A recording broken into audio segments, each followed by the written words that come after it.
Olá pessoal, tudo bem? Eu sou Carlos Alberto e você está no canal Estante e Prateleiras.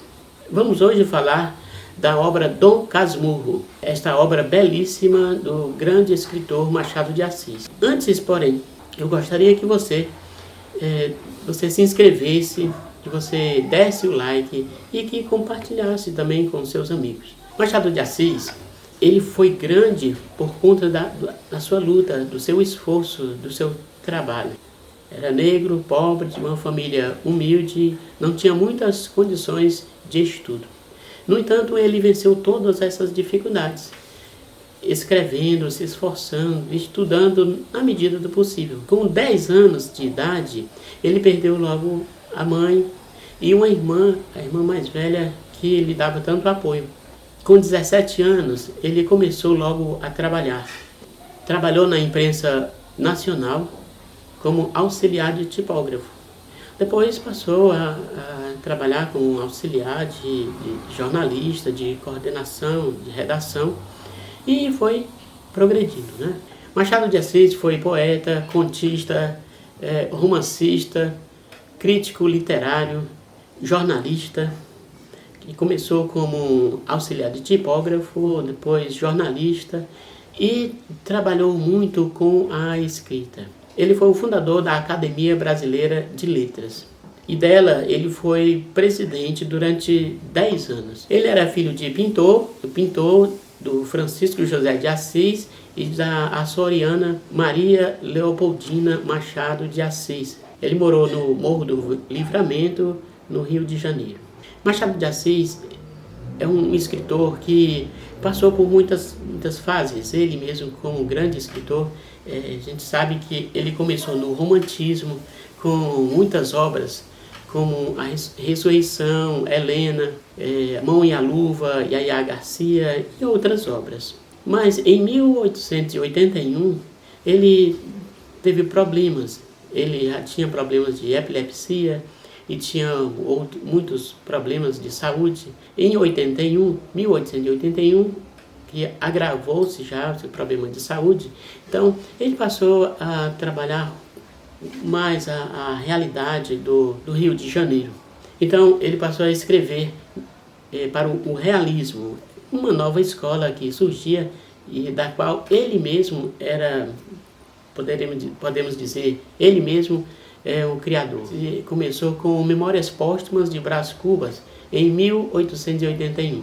Aí depois ele passou para Quincas Borbas, em 91, Dom Casmurro, e nós vamos trabalhar neste vídeo, em 99, e Esaú e Jacó, em 1904. Sua característica na obra era de ser muito irônico. Ele fazia críticas à burguesia, à sociedade em geral, à sociedade do Rio de Janeiro, e usava muito de metalinguagem. Ele trabalhava dentro mesmo do que ele escrevia, falava a forma como ele escrevia. E uma característica que eu acho muito importante citar em Machado de Assis é que ele falava com o leitor. No livro de hoje, a gente pode observar como ele fala com o leitor. Você se identifica, você parece que ele está falando realmente com você, né? Então, vamos observar depois, tá? Então, vamos para a obra Dom Casmurro. Dom Casmurro é uma obra que foi escrita em 1899. Quem estuda literatura não pode deixar de falar de Machado de Assis. Não pode deixar de estudar Machado de Assis. Quem estuda Machado de Assis também deve ler, com certeza, Dom Casmurro. Machado de Assis, para escrever Dom Casmurro, ele usou de um personagem, o Bentinho. A grande questão que se coloca, e eu coloco aqui também, mas que eu digo que não é somente essa questão, uma pergunta que se faz em todos os estudos de Dom Casmurro, as pessoas, os pesquisadores, os estudiosos, né, fazem: Capitu traiu ou não Bentinho? Essa é a grande questão. Mas vamos ver a história, eu vou fazer um pequeno resumo aqui e depois nós vamos refletir sobre essa questão, tá? Dom Casmurro começa logo explicando o título.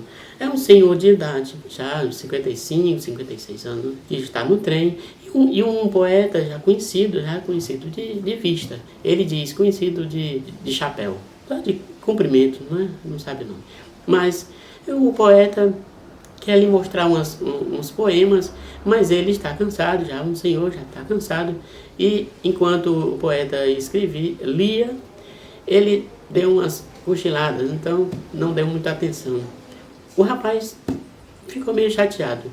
Quando ele acordou, ele disse, as poesias são boas, continue. Ele disse, não, terminei. Então ele ficou um pouco chateado e colocou seus papéis no bolso. Outro dia também, quando se encontrou, aí ele disse, o senhor é o Dom Casmurro. Então, Dom, por questão de respeito, né? E Casmurro é aquele que não fala muito, aquele mais tímido, aquele rabugento, aquele que não dá atenção, aquele que é fechado em si. Então, você pode procurar no dicionário. O Bentinho, o Dom Casmurro, ele diz, nem procure no dicionário. É aquele que é fechado mesmo, não dá muita atenção. E esse apelido pegou, Dom Casmurro, por quê? E ele explica. Pegou porque ele foi contar para os amigos, contar para a vizinhança, e o pessoal começou a brincar e acabou chamando de Dom Casmurro. Dom, e era um respeito, né? E Casmurro porque é um senhor já fechado, que não dava muita atenção. Então ele era assim. Mas a gente sabe também que o Casmurro é aquele cabeça dura, aquele que teima, não é assim mesmo, não muda de ideia, é Casmurro mesmo.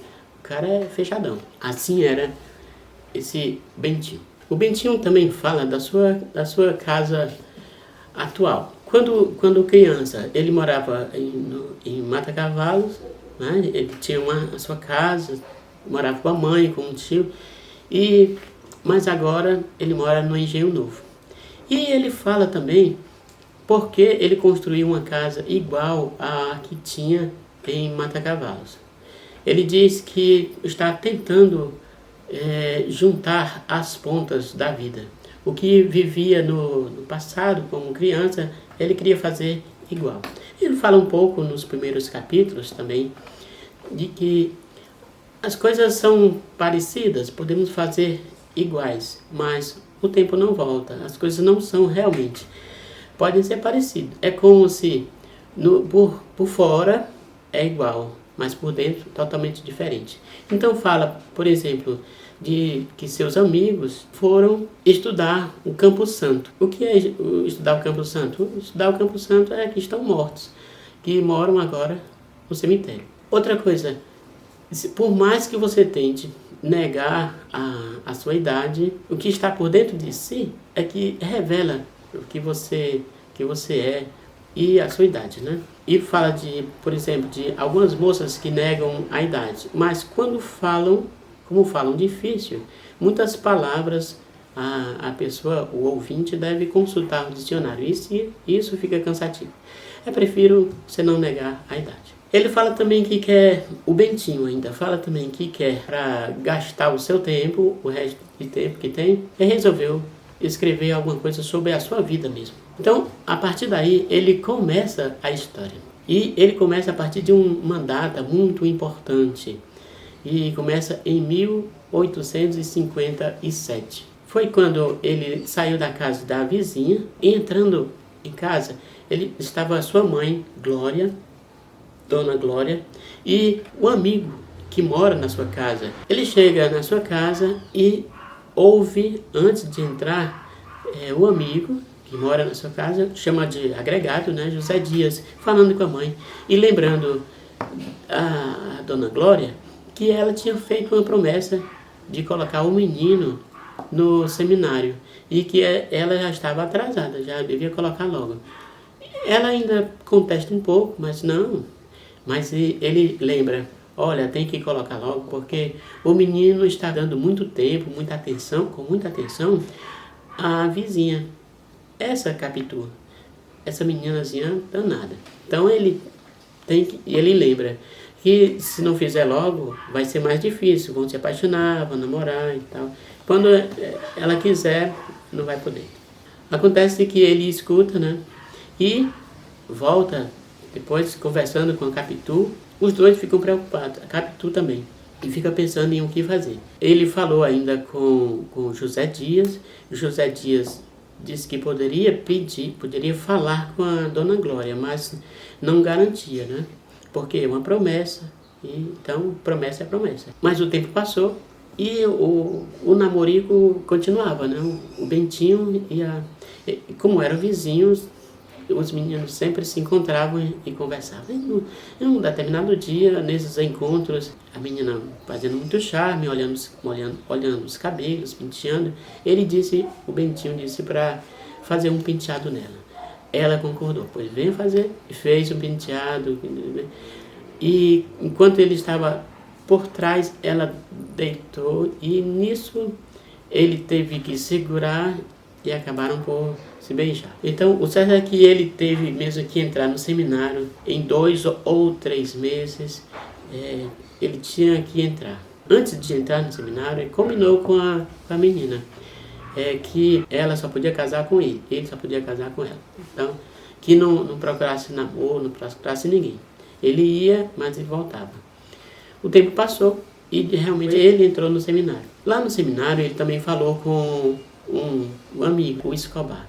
O amigo Escobar também era um rapaz muito inteligente, muito forte. E o Escobar também desabafou com ele, contava todas as coisas e disse também que não queria ser padre, isso é coisa da família, não queria.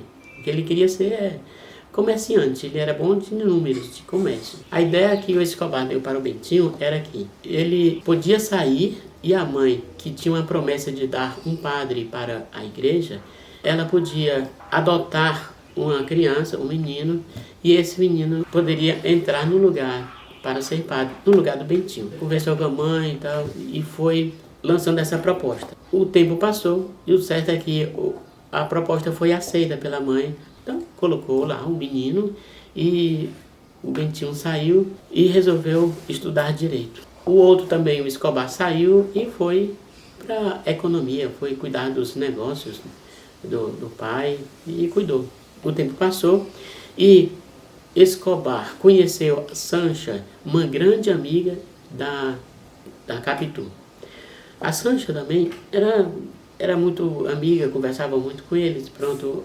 Então formavam um par. Com o tempo, Bentinho, formou-se, voltou, trabalhou como advogado. O tempo passou, Escobar e Sancha tiveram uma filha que recebeu o nome de Capitulina, em homenagem à grande amiga Capitu. E eles conversavam bastante, passeavam na praia, e eles sempre iam jantar. Capitu e Bentinho não tiveram filhos. Eles sempre falavam de filho, mas a Capitu dizia, não filho, é assim mesmo, com o tempo. O tempo passou e realmente eles tiveram um filho. E a esse filho eles deram o nome Ezequiel. Ezequiel em homenagem ao grande amigo Escobar, que era também chamado de Ezequiel. Numa noite dessas, o Escobar tinha um grande plano para os 4, né? Era um sábado e conversando muito com o Bentinho, ele disse, amanhã você vem aqui que eu quero falar com você. Mas venha que eu falo. Pois adiante, o que é? Não. Só quis dizer no dia seguinte. A Sancha também, uma grande amiga, né? A esposa do amigo, num lugar reservado, falou com o Bentinho. E ela disse que guardasse segredo. Mas o plano do Escobar é viajar para a Europa, fazer uma viagem, os 4, né? Mas ele queria dizer só no dia seguinte. Ele ficou muito feliz, Bentinho olhou bem a Sancha, observou que ela é muito bonita, admirou, até teve um desejo, mas sempre observando que ele era esposo da grande amiga, e ali era uma amizade de casais, ele não poderia, mas poderia pensar, só não poderia praticar nada. Então o certo é que ele procurou desvencilhar dessa ideia de ter alguma coisa, mas quando apertou a mão da Sancha, observou que a Sancha também apertava e parecia um certo carinho. Isso na ideia do Bentinho. o Bentinho também sentiu que ela apertava a mão dele com muito carinho. Talvez mesmo o carinho de amizade que tinha, né? No dia seguinte, um domingo, ele estava tranquilo e foi chamado. Ele, Bentinho, estava tranquilo, mas foi chamado às pressas por um escravo, um servo, e que o senhor Escobar estava morrendo. Realmente, ele morreu naquele domingo, no domingo do Mar Bravo. A tristeza foi grande, houve o velório, e nesse velório é que acontece da Capitu e olhar com muito carinho para o defunto. O filho Ezequiel foi crescendo. Bentinho observou que a imagem do menino Ezequiel era a mesma imagem do Escobar. Era Escobar que estava crescendo, ficando adolescente e crescendo. Então ele teve ciúme, teve inveja, sentiu tudo. Ele tinha certeza que Capitu tinha tido alguma coisa com o Escobar. Para esse menino sair igual, a cópia exata do Escobar, só podia ser. Então ele tinha certeza, foi à farmácia, comprou um veneno para tomar. E o menino chega: pai, nós vamos para a missa. Ele ainda pensou em matar o menino, mas não deu, porque o menino já tinha tomado café e não queria.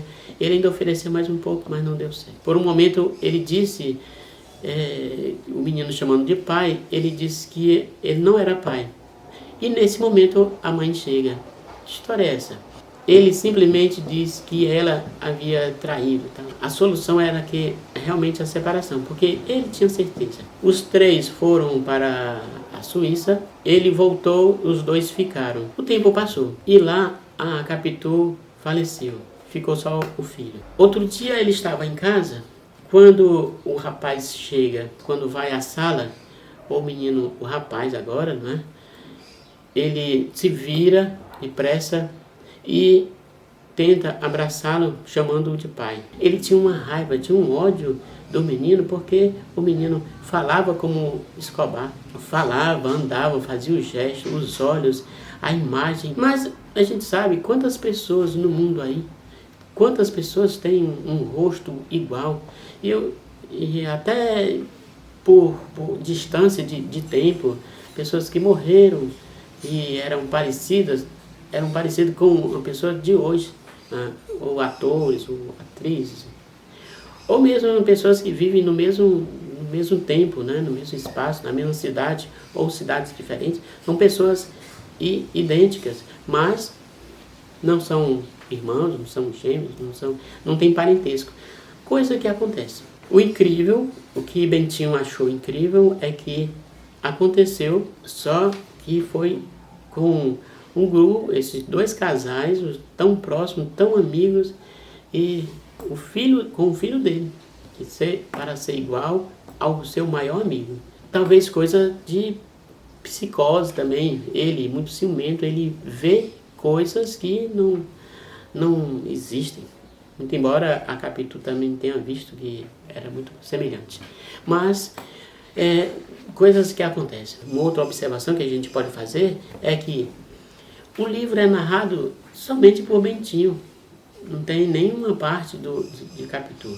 Então, se fosse num julgamento, aí então era só o Bentinho que falava, Capitu não tinha direito de falar. Numa escola poderia até fazer esse jogo, não é? Aí você que vai estudar este livro pode fazer também esse jogo. Quem tem razão ou não. Gente, para ler este livro, eu digo para vocês uma coisa. Tem que ler com muito cuidado, observando cada palavra e cada sentido, analisando sobre todos os ângulos, à medida do possível. Então, você pode ler, são capítulos, são curtos, mas você tem o prazer de ler este livro. Esta foi a resenha da obra Dom Casmurro, de Machado de Assis. Se você gostou deste vídeo, então você dê um joinha, você se inscreva para a gente continuar este trabalho. E você se inscreve e também ainda aciona esse sininho que tem aí logo do lado de inscrever-se. Assim você recebe, logo que eu divulgar um vídeo, você recebe imediatamente. Fique com Deus e até a próxima. Um abraço.